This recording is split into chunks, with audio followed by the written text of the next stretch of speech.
Hi, in this video I'm going to show you different ways to post an assignment to Google Classroom. I'll show you what it looks like to post assignments, what it looks like from the student's point of view, and then what it looks like once students have submitted their work. Here I am in the stream of my classroom that's already set up and has students in it. If your classroom isn't ready to go, click the link in the description box below for directions how to do that. I'm going to click the plus sign in the bottom right corner to show you what the options are. The first choice is to create an announcement. This is a way to share information like links, videos, and documents with your students, but the system won't expect anything back from them. That is, there's nothing for them to turn in. Your next choice is to create an assignment.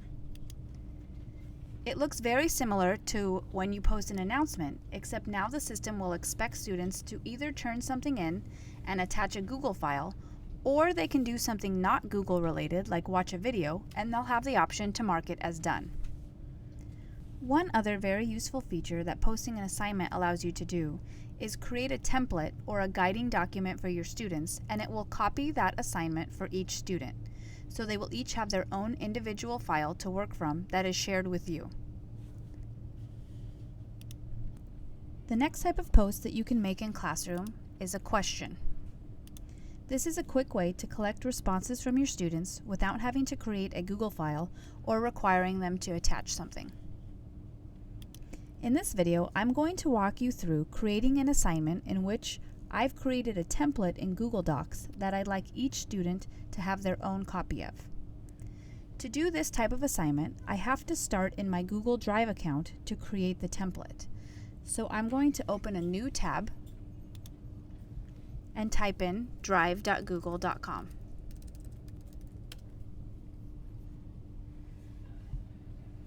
I can only create a template through Google Docs or Slides or Sheets. This will not work with a PDF or a Microsoft Word document.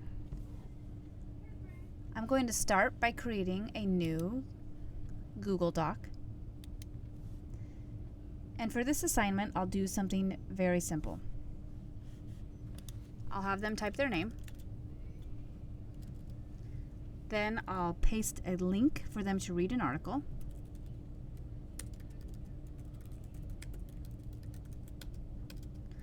And then I'll ask them a question.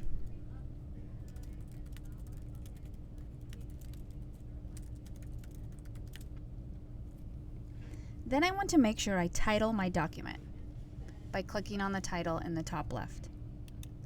I'll name this Article Response. Once my document is ready, we'll go back to Google Classroom.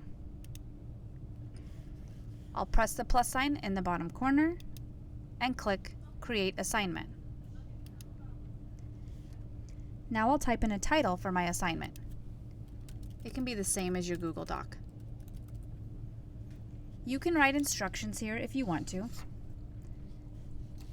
and then choose a due date.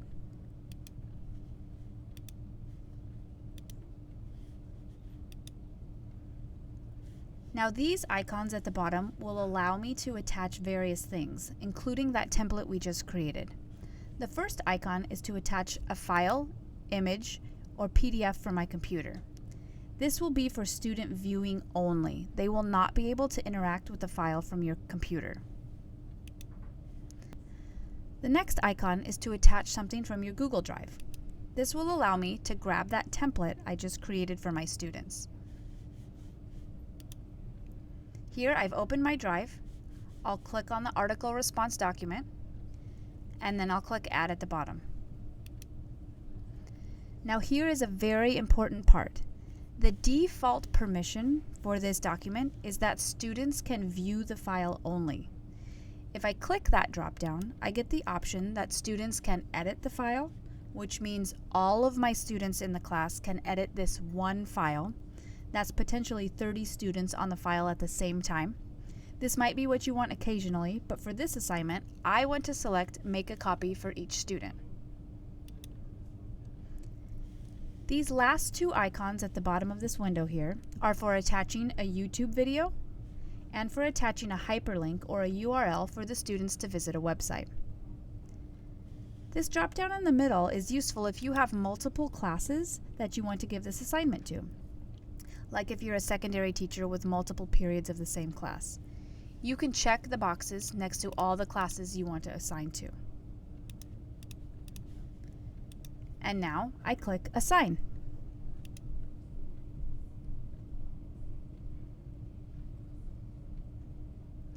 Here you can see the assignment is posted in my stream. Next, I'm going to show you what this assignment looks like from a student's point of view. So here I'm logged in as my student, Jonathan Smith. I'm going to click on the class name, and it will take me to the stream. Then I'm going to click on the assignment my teacher just posted called Article Response. We'll wait here for a moment while it makes my copy of the template. You'll know it's done because it says the name of the document and appends the student name on the end. Then I click on the document to open it and get to work.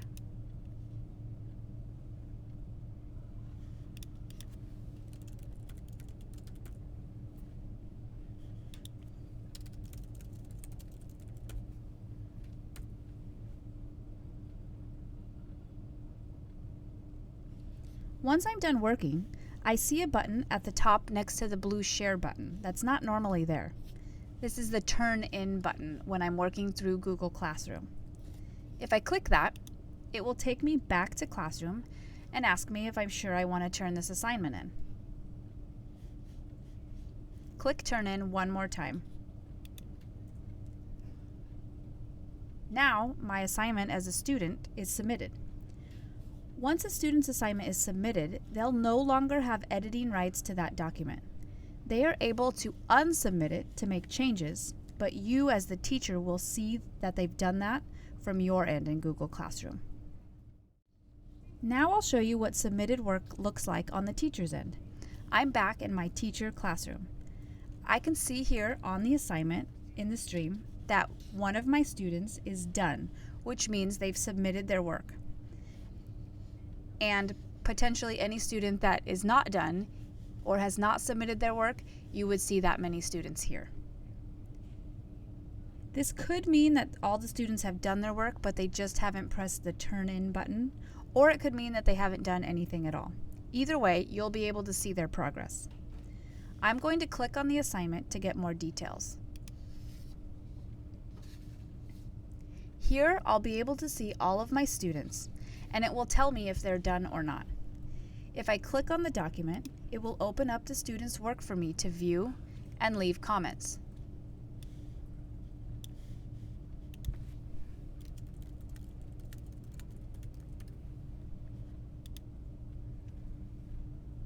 Something to note, if the student has submitted the work and you leave comments, the student will not be able to see your comments since they have view-only rights.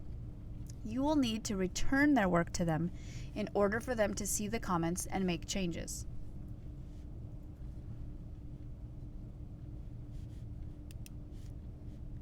To return Jonathan's work, I check the box next to his name and click the Return button at the top.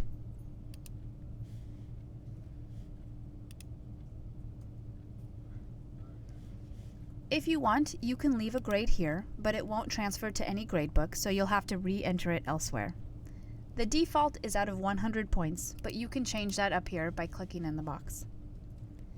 If I've left comments for all of my students and I want to quickly return their work, I can check this box at the top to select all of them and then click Return so they'll see my comments and make the requested changes. Students can always resubmit their work when they're done. Okay, that's Google Classroom assignments in a nutshell. If you have questions, reach out to your instructional technology coach. Thanks for watching.